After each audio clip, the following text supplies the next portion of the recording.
Good morning. Hi. So, how many of you are already familiar with the Samourai Wallet case? Show of hands. Okay, it's a good amount. How many of you have already signed the petition calling for a pardon? Okay, so I'm kind of speaking to the choir here a bit. That's fine. My name's Lauren Rodriguez. I am the wife of Keonne Rodriguez, who of Samourai Wallet. And let's go. Okay. In the Bitcoin white paper, Satoshi was explicit that Bitcoin should be peer-to-peer, not rely on third-party trust, public keys should be kept anonymous, and ID should not be linked to Bitcoin addresses. Bitcoin was founded on a vision of financial privacy. Today, that vision is under attack as privacy tools are reframed as criminal infrastructure. I have a short clip of Keonne, so you get a chance to hear from him directly. But I just don't think people realize the importance of privacy and how reliant people are on privacy. We deal with privacy technology all the time, but it's just so normalized that we don't even think about it. Envelopes that enclose a letter, that's privacy technology. Without that, anyone could read the letter. So I mean, it's not perfect. You can just open, but it's a privacy technology, and we take those things for granted. And we take financial privacy for granted. When you use your Visa card at Starbucks or anywhere, the barista or the cashier doesn't know your financial history. Your bank doesn't tell them your financial history. They don't see your net worth. That's privacy. And that's enforced through law. There's financial privacy laws. And with Bitcoin, there is no financial privacy laws. So you have to build software solutions to even try to achieve the same level of privacy that exists in the legacy financial system. Okay, so Samourai Wallet was born out of the desire to continue Satoshi's vision of Bitcoin as digital cash. They implemented features that break transactional heuristics and restore fungibility. Features such as Whirlpool, Stonewall X2, Ricochet, randomized output ordering, and many more. On April 24th, 2024, we were awoken at 5 a.m. by our house being surrounded. 40 to 50 armed agents announced on a loudspeaker to come out with our hands raised. The FBI hostage rescue task force team was there, armed in full tactical gear with night vision goggles. We were laser sighted on both of our chests and handcuffed and separated. This was our first interaction with law enforcement. We received no subpoenas, no CIDs, no spoliation letter, never any request for help, no contact from the federal government whatsoever. What we didn't know at the time was Bill's home in Portugal was also being hit in a simultaneous, coordinated international raid. The reason for the mass assault on both of our homes? Building software that allowed Bitcoiners the same financial privacy you would expect in the legacy system. The charges were conspiracy to operate an unlicensed money transmitting business and conspiracy to commit money laundering. These charges focused on the code and its potential uses. There is no equivalent precedent. In the legacy system, if a bank or someone like Western Union falls foul of the law, they are given repeat notices and warnings. If charges are brought, they are corporate civil cases, not criminal. And the penalty would be fine for AML compliance failures, not years in prison for the CEO and CTO. The Samourai Wallet case sets a new, novel, and dangerous precedent. It criminalizes the development and distribution of non-custodial open source software. FinCEN, the Financial Crimes Enforcement Network, under the Department of Treasury and mandated by Congress, told prosecutors 6 months before indictment that Samourai did not need a money transmitter license. This was not law enforcement. This was lawfare. Holding devs liable for users' actions is like suing Ford for a truck being used in a crime. In fact, just a few weeks ago, the Supreme Court ruled that ISPs are not liable for copyright infringement by their users, even if they're aware it's occurring. So if the regulators in charge of enforcing the laws the prosecution claims Keonne and Bill broke emphatically said that they didn't, then why did the DOJ continue to pursue this case? It was a regulatory power grab by unelected. This was not about the law. It's about taking away your ability to transact privately. If they need to put innocent men in prison to accomplish this, so be it. The tools that obscure the on-chain data of your transactions in a similar way that a VPN protects your internet usage are now treated as illegal enterprises. Your right to keep your money private from the surveillance state and criminals is under attack. In the Samourai case, the target wasn't crime.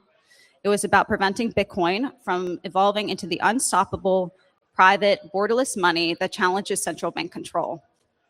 The end result of the case is a novel precedent of imprisoning developers for how others use their code, a stifling of privacy innovation on Bitcoin, and with the ever-growing list of data breaches, honest Bitcoiners are left vulnerable to both scams and physical threats.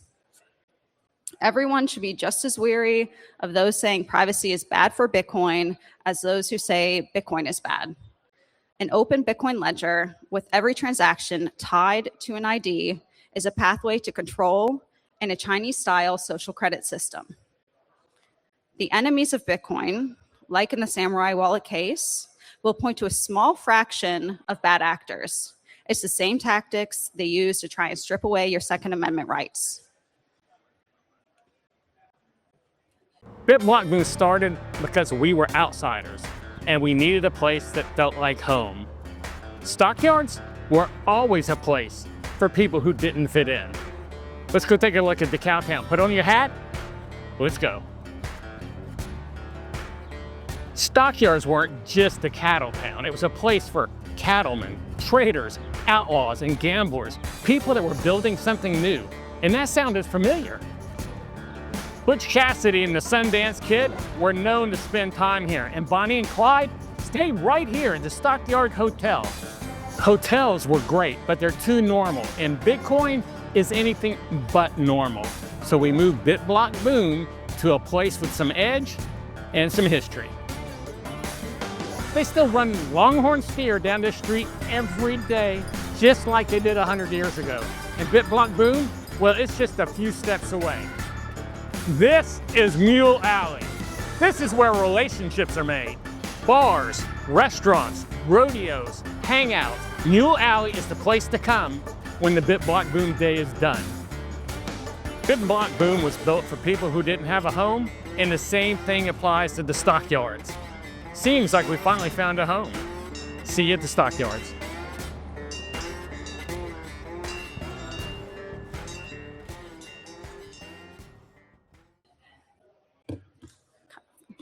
The Samourai Wallet case proves that staying within the bounds of law and regulation isn't enough. Developers must now assume that anything they work on that challenges the status quo may put them within the government's crosshairs. If Bitcoin is to succeed in the goals put forth by Satoshi, then there will be more onslaughts like in the Samourai Wallet case. Bitcoiners need to seriously consider how to meet these challenges going forward. We only keep the rights that we're willing to fight for. If non-custodial software developers are responsible for users' transactions, then every participant in the network is at risk. As of today, Keonne has been in federal prison for 122 days. He has missed weddings, holidays, birthdays, and anniversaries. We are so grateful to the Bitcoin Policy Institute who stepped up and set up a defense fund, and to everyone who did contribute. BPI was able to raise around $1 million, which was split evenly between Keonne and Bill's defense counsels. However, that was nowhere near enough. To take a technically complex case to trial in the Southern District of New York, the expected cost is around $13 million per defendant. If you're a developer, you may want to consider putting down a sizable retainer with a criminal defense firm. We are over $2 million in legal debt, plus an additional $250,000 fine. While the feds were never able to gain access to their or the company's Bitcoin, they were made to forfeit the amount of total revenue over the lifetime of Samourai Wallet, so 10 years. There's nothing left.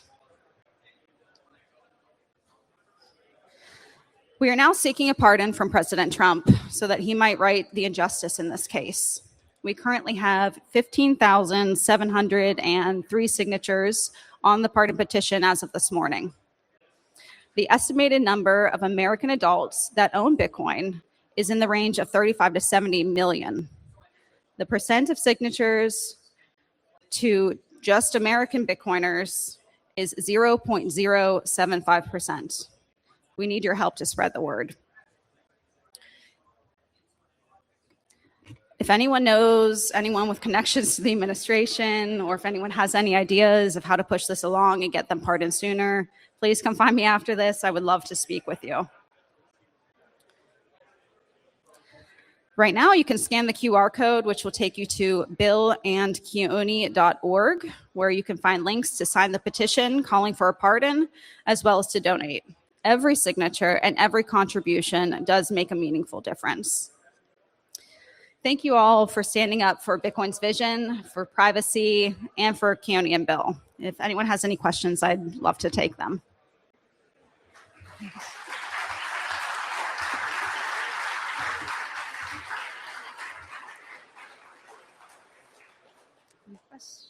Any questions? Oh. If you've got questions, you can come up to the mic right here. Anyone with questions? Here's your mic. Could you put the QR code back up? Oh.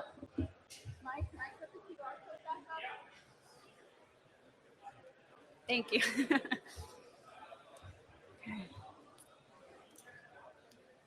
And any questions? Nope. All right, then I think I'm going to wrap up. Thank you all again so much.